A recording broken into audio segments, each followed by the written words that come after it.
आशा करता हूँ आप सब बहुत अच्छे होंगे। मेरा नाम है सिद्धांत अग्निहोत्री। स्टडी आईक्यू पे आपका बहुत बहुत स्वागत है। दोस्तों, एक स्टडी हुई है कोरोना वायरस की। सारी स्टडीज मैं आपको इसलिए बताता हूँ क्योंकि अभी हम इस वायरस को समझ नहीं पाए हैं।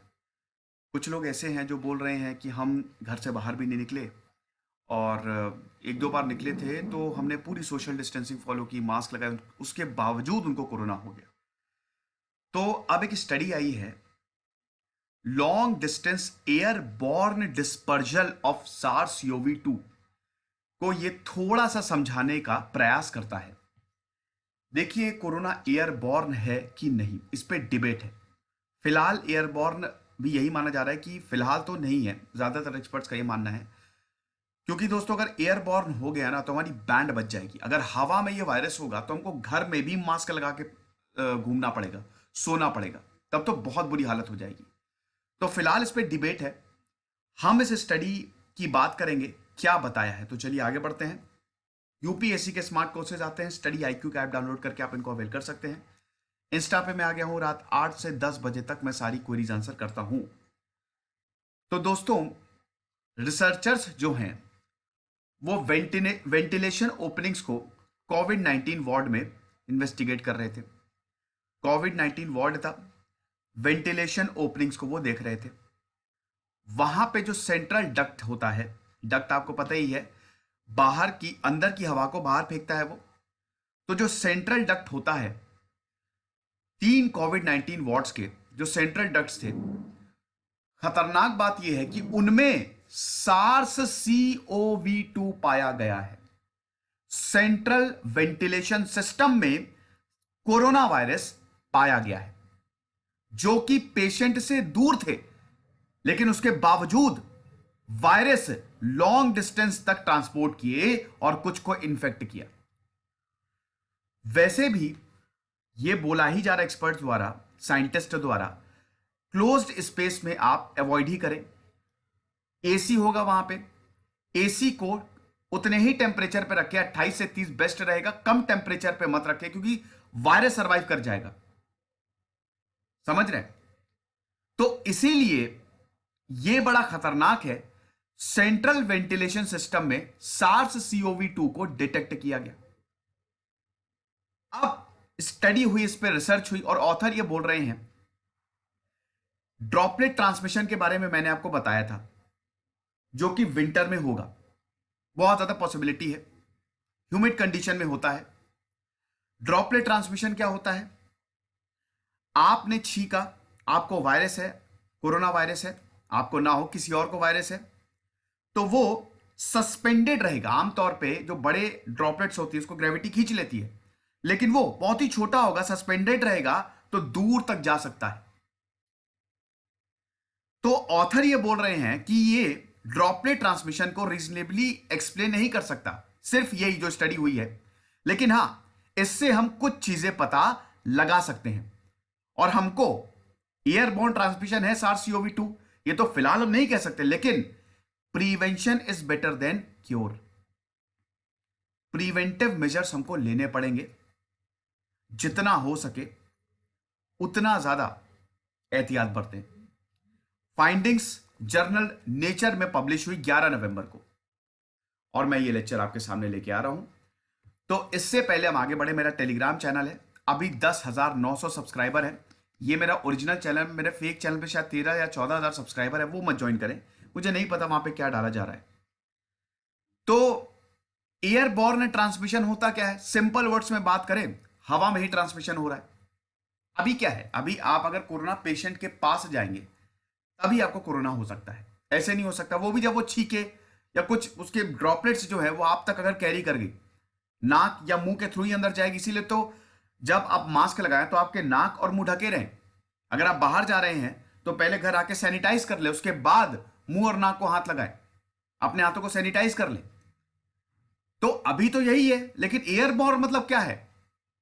एक इंसान रेस्टोरेंट में बैठा है, आप रेस्टोरेंट तो छोड़िए, रोड के उस साइड खड़े हैं, आपको कोरोना हो सकता है क्योंकि कोरोना हवा में है, एयरबॉर्न ट्रांसमिशन, और ये 50 मीटर से ज्यादा ट्रैवल कर सकता है। ड्रॉपलेट ट्रांसमिशन के थ्रू भी ये होता है। तो WHO के हिसाब से एयरबॉर्न ट्रांसमिशन क्या है? कोई भी इंफेक्शियस एजेंट जैसे वायरस। अब एरोसॉल क्या होता है?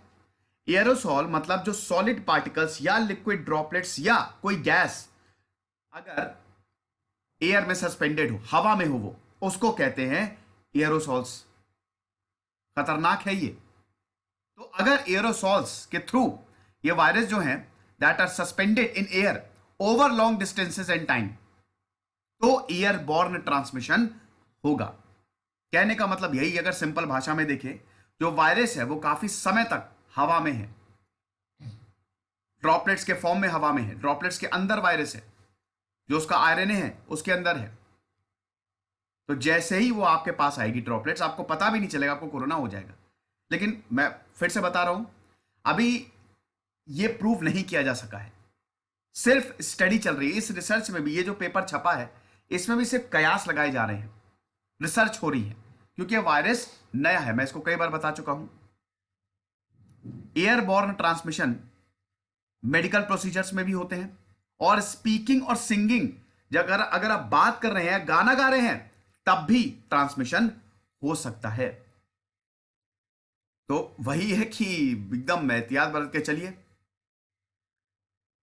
उसके बाद अभी तक हम एयरबॉर्न ट्रांसमिशन के बारे में क्या जानते हैं? SARS-CoV-2 रेस्पिरेटरी ड्रॉपलेट्स के द्वारा ही फैलता है, from one person to another.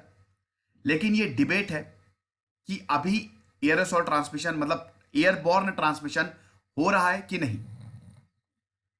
तो ये हम पुख्ते तौर पे बोल नहीं सकते फिलहाल के लिए कोविड-19 के बारे में। लेकिन WHO ने अपनी गाइडलाइंस को अपडेट किया है, और WHO ने ये एक्नॉलेज किया है कि एयरबॉर्न ट्रांसमिशन मेडिकल प्रोसीजर्स के थ्रू होते हैं। यानी कि ये वायरस मेडिकल प्रोसीजर्स अगर हो रहा है तो दैट कैन जनरेट एरोसॉल्स, यानी कि ये दूर तक ट्रैवल कर सकते हैं। अब जब से WHO ने अपनी गाइडलाइंस को अपडेट किया, तब से और ज्यादा डिस्कशन होने लगा है, और SARS-CoV-2 की इवैल्यूएशन और तेज हो गई है। पुअर वेंटिलेशन सिस्टम हो तो और खतरनाक। सितंबर में स्टडी पब्लिश हुई थी जामा नेटवर्क में, उसने यह बताया था, एक बस चाइना में जा रही थी, एक इन्फेक्टेड इंडिविजुअल था, उसने 23 को बीमार कर दिया, 23 को वायरस दे दिया। एक बस में 24 लोग थे, एक को कोरोना हुआ, और उसने बाकी 23 फेलो पैसेंजर्स को भी बीमार कर दिया, उसको कोरोना दे दिया। तो ये कैसे हो सकता है? बस तो बहुत बड़ी है, यानी कि कहीं ना कहीं एयरबॉर्न ट्रांसमिशन हुआ है। तो ऑथर्स ने यही बताया कि जो बस है वो higher risk of contracting the infection पे है। जो बस में ट्रैवल किए उनको हायर रिस्क था, जो नहीं किए उनको कम था। यानी कि airborne spread of covid likely contributed to the higher attack rate in the exposed bus। बस में एयरबॉर्न ट्रांसमिशन हो सकता है, हुआ हो। एक और स्टडी ऐसे ही US Centers for Disease Control and Prevention CDC में पब्लिश हुई थी। हाई SARS-CoV-2 अटैक रेट उस स्टडी का नाम था।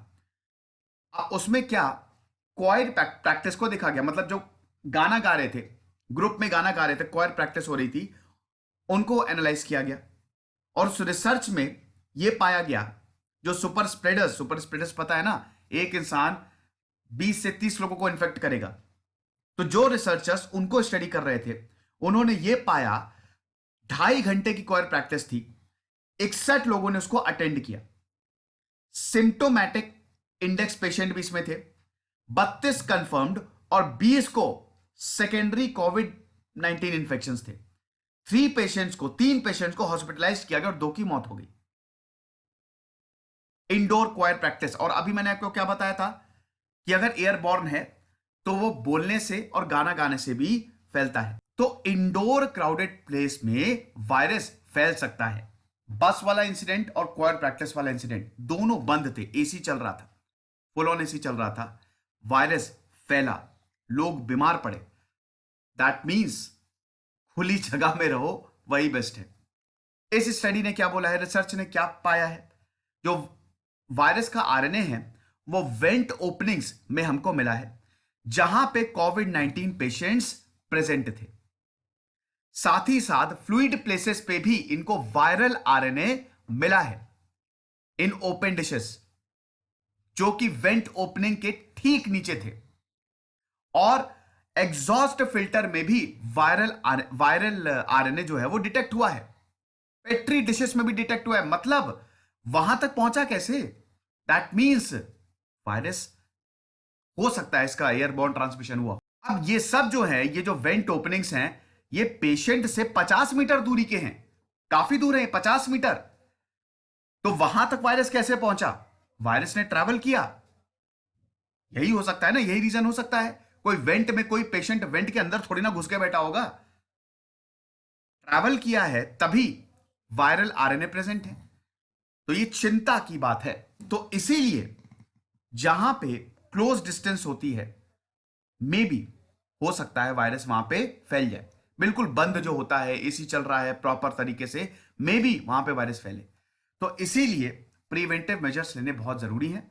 बट फिर वही बोलूंगा, ऑथर का खुद भी ये कहना है कि अभी हम कुछ कंक्लूड नहीं कर सकते, अभी रिसर्च चल रही है। जितनी भी रिसर्च होंगी मैं आपको बताता रहूंगा, जो भी पेपर पब्लिश होंगे कोविड-19 से रिलेटेड। खुश रहिए, पढ़ते रहिए। इधर से सिद्धांत अग्निहोत्री साइनिंग ऑफ।